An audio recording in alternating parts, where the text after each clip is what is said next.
वक्फ bill पर ओवैसी का बड़ा बयान। वक्फ की 1 इंच भी जमीन नहीं देंगे, वायरल हुआ वीडियो। AIMIM प्रमुख और हैदराबाद के सांसद असदुद्दीन ओवैसी ने वक्फ विधेयक का कड़ा विरोध किया। ओवैसी ने मोदी सरकार को मौजूदा स्वरूप में विधेयक पेश करने के खिलाफ चेतावनी देते हुए कहा कि इससे देश में सामाजिक अस्थिरता पैदा होगी। उनके विरोध के बाद सियासी हलचल अब तेज हो गई है। उन्होंने केंद्र सरकार को वार्निंग देते हुए कहा कि इस बिल से देश में सामाजिक अस्थिरता पैदा होगी। मुस्लिम समुदाय पहले ही इस बिल को खारिज कर चुका है क्योंकि यह धार्मिक समानता और स्वतंत्रता के अधिकारों की गारंटी देने वाले संविधान के आर्टिकल 14, 25 और 24 का उल्लंघन है। रिपोर्ट के मुताबिक ओवैसी बजट सत्र के दौरान लोकसभा में बोल रहे थे। अपने संबोधन के दौरान उन्होंने कहा, आप इस देश को 80 और 90 के दशक की शुरुआत में वापस ले जाना चाहते हैं तो यह आपकी जिम्मेदारी होगी। एक गौरवशाली भारतीय मुसलमान के रूप में मैं अपनी मस्जिद का 1 इंच भी नहीं खोऊंगा। मैं अपनी दरगाह का 1 इंच भी नहीं खोऊंगा। मैं ऐसा नहीं होने दूंगा। हम यहाँ आकर कूटनीतिक बातचीत नहीं करेंगे। यह वह सदन है जहाँ मुझे खड़े होकर ईमानदारी से बोलना है कि मेरा समुदाय हम गर्वित भारतीय है। यह मेरी संपत्ति है, किसी ने नहीं दी है। आप इसे मुझसे नहीं छीन सकते। वक्फ मेरे लिए पूजा का एक रूप है। बता दें कि इस बिल को लेकर पहले भी विपक्षी दल कई बार सरकार पर सवाल उठा चुके हैं। ओवैसी ने बिल को लेकर बनाई गई ज्वाइंट पार्लियामेंट कमेटी यानी JPC में भी इसका कड़ा विरोध किया था।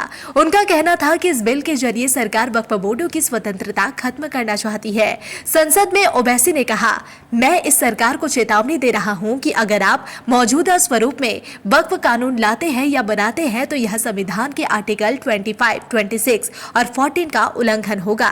इससे देश में सामाजिक अस्थिरता पैदा होगी। इसे पूरे मुस्लिम समुदाय ने खारिज कर दिया है। कोई भी वक्फ संपत्ति नहीं बचेगी, कुछ भी नहीं बचेगा। आप भारत को विकसित भारत बनाना चाहते हैं, हम विकसित भारत चाहते हैं।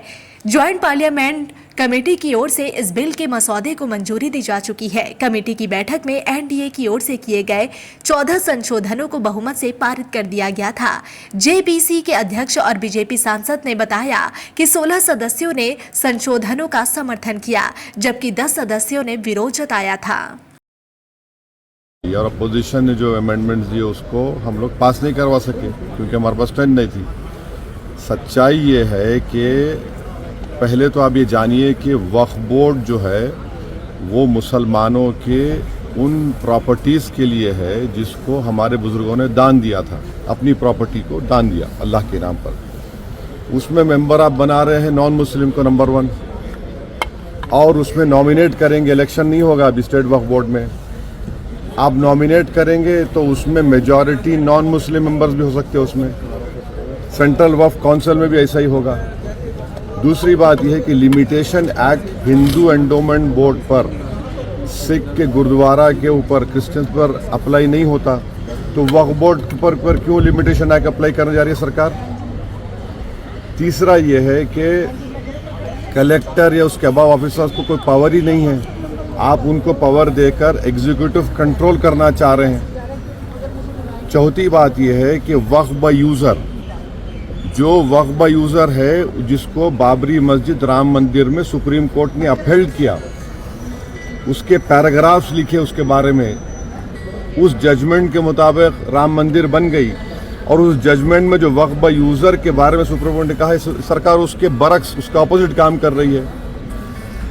ऐसे कई अमेंडमेंट जो सरकार पेश की और फिर इस JWC में उसको BJP के और उनके अलाइज ने पास किया, उससे वक्फ बोर्ड ख़त्म होकर रह जाएगा। ऑन पैरिटी जब हिंदू एंडोमेंट बोर्ड्स में नॉन हिंदू नहीं बन सकता तो नॉन मुस्लिम कैसे बनेगा। यहाँ पर सिर्फ गुरुद्वारा प्रबंधक कमेटी में सिख ही बन सकता है। आप यहाँ पर क्यों बनाना चाह रहे? और एंक्रोचर्स को आप रिवॉर्ड कर रहे हैं लिमिटेशन एक्ट अप्लाई करके। ट्राइब्यूनल में आप क्या करने जा रहे हैं? तो ये तमाम चीज़ें, उससे एक ही मकसद है कि जितनी वक्फ प्रॉपर्टीज़ है सरकार उसको छीनना चाह रही है, जिसमें मस्जिद भी है, दरगाह भी है, खानखा भी है, कब्रस्तान भी है।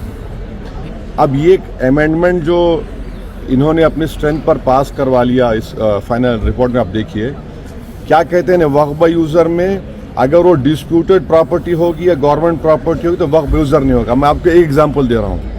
सच्चर कमेटी जाकर पढ़िए, जिसमें सच्चर कमेटी ने कहा कि दिल्ली में 123 ऐसे प्रॉपर्टी थी जो सरकार के कब्जे में है। मैं कहा वक्फ प्रॉपर्टी है सरकार के कब्जे में, उसकी 2008 में लागत 3000 करोड़ बताई गई। पार्लियामेंट के सामने की मस्जिद को गवर्नमेंट बोलती गवर्नमेंट की है, सामने है ना पार्लियामेंट सामने की, वहां के इमाम साहब एमपी हैं, उसका कोर्ट में केस चल रहा है, तो सरकार बोली हमारी प्रॉपर्टी हो गई। कैसे होगा बताइए आप ये? ऐसे कई एग्जाम्पल्स दे रहे हैं। आप इवैक्यू प्रॉपर्टी खत्म कर रहे हैं, इवैक्यू प्रॉपर्टी अलग है, इवैक्यू बाय वक्फ अलग है। पंजाब में हजारों एकड़ इवैक्यू प्रॉपर्टी जिससे रेवेन्यू आता है उसको खत्म कर रहे हैं आप, तो उससे फायदा किसको हो रहा है? सिर्फ नफरत की बुनियाद पर मुसलमानों की प्रॉपर्टीज को वक्फ की प्रॉपर्टीज छीनने के लिए। और एक बात समझिए, ये वक्फ की जो प्रॉपर्टीज है वो हमारे लिए एक वर्शिप है। नमाज हम पढ़ते हैं मगर ये भी हमारा एक वर्शिप है, उसको हमको उससे महरूम करना चाह रहे हैं, ये हम इस कह रहे हैं। तो इनका मंशा और मकसद तो वो एक ही है ना, वह प्रॉपर्टीज बचाना नहीं है, छीनना है।